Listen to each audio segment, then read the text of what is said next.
A South Carolina business owner was sitting on his chair when he first saw the strange mass inside the vehicle on the end of his forklift.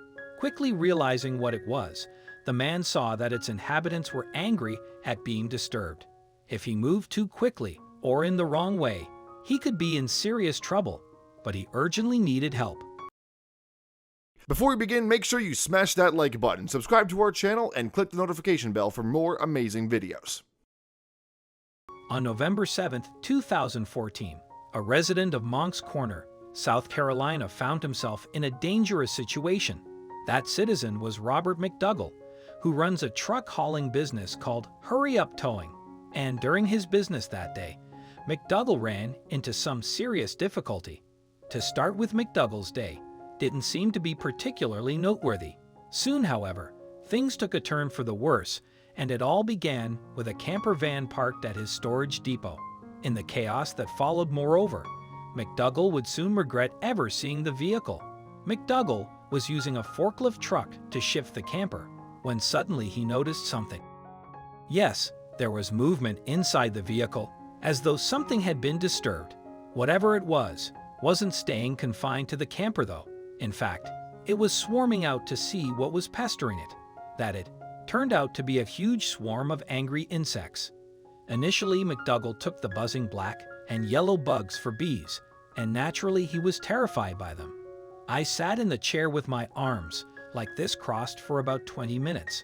I was scared, he told the Post and Courier on November 5, 2014. It may have been McDougall's fright that stopped the situation becoming more dangerous though. You see, potentially owing to his lack of movement, McDougall escaped without a single sting. He did, however, need the insects removed so that he could finish his job. Obviously, there was a nest in the camper somewhere, so McDougall called in an expert, Eric Critter McCool. McCool runs a pest control business, and his company is perhaps best known for removing hives. What's more, the Pennsylvania-based pro operates worldwide. And having worked in pest control for more than 25 years, McCool was definitely the man for the job. Subsequently, he arrived at the scene of the pandemonium and identified the problem. It turned out, though, it wasn't bees that were nesting in the camper van, but yellow jackets.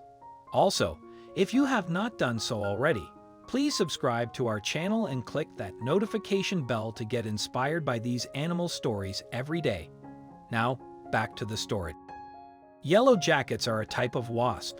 Yes, although they can be mistaken for bees, the wasps are actually quite different.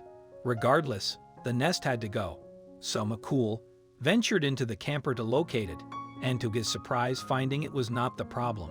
In fact, McCool couldn't miss it. You see, the nest was so gigantic that it was taking over the inside of the vehicle. I was virtually inside the nest. It was a very hot and stuffy, McCool told the Post and Courier. It was like crawling through a bunch of cushions, and it seemed like the yellow jackets didn't appreciate an invader in their midst either. You could feel them buzzing against the bee suit, he recalled. But while McDougall was stunned by the size of the nest, he was even more surprised to learn McCool wasn't using pesticides. I told McCool he was crazy, McDougall said. According to Tech Times on November 7, 2014, McCool explained that they weren't an option. The possibility of killing this nest with pesticides was virtually impossible. It was too big. Consequently, his options were limited.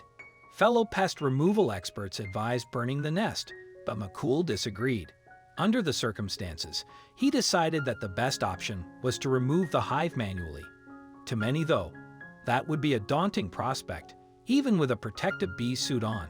When McCool was later asked how he went about the removal, his answer was simple: bee vacuum and grabbing bags.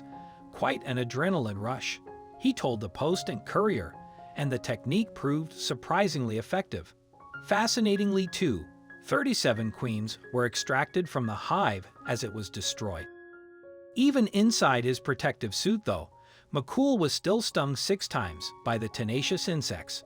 Then again, McCool estimates that during his career, he suffered around 6,000 stings. The pest controller, therefore, remained unfazed throughout the operation, and the nest was torn up by hand. McCool later described the nest as massive And he wasn't wrong either. Indeed, the nest was considered one of the largest to have ever been found in South Carolina. The wasp's home, in fact, stood a whopping 2 feet tall and measured 10 feet by 7 feet. What's more, McCool said it probably housed around 350,000 yellow jackets. So was McDougal in any danger from the yellow jackets at all? Well, a few stings won't prove fatal unless the victim has an allergic reaction. A few 100,000 stings could be a different matter altogether, though. And unlike most bees, yellow jackets are aggressive insects, especially in the vicinity of their hive. What's more, in addition to the yellow jackets' hostile nature, if anything threatens them, they will pursue their target doggedly. And another way in which yellow jackets differ from bees is that the latter are reluctant to sting. That's because a honeybee often loses its sting after the attack, leading to its death. Yellow jackets, meanwhile, can often sting many times over. Experts, therefore, advise calling pest control if a confirmed yellow jacket nest is found close to humans or domestic animal. But if you insist on tackling the problem yourself, pouring boiling water or releasing insect spray on the nest may work. It's a risky approach, though, and one best left to the professionals. Alternatively, placing imitation nests in your yard can deter stinging insects from using your property in the first place. As for the yellow jackets that McCool captured, they will be released at a different location. Whether they will survive without a queen or a nest, however, is another story. If you like the video, please give it a thumbs up and consider sharing it with your friends and family. Thanks again, and we'll see you in the next one.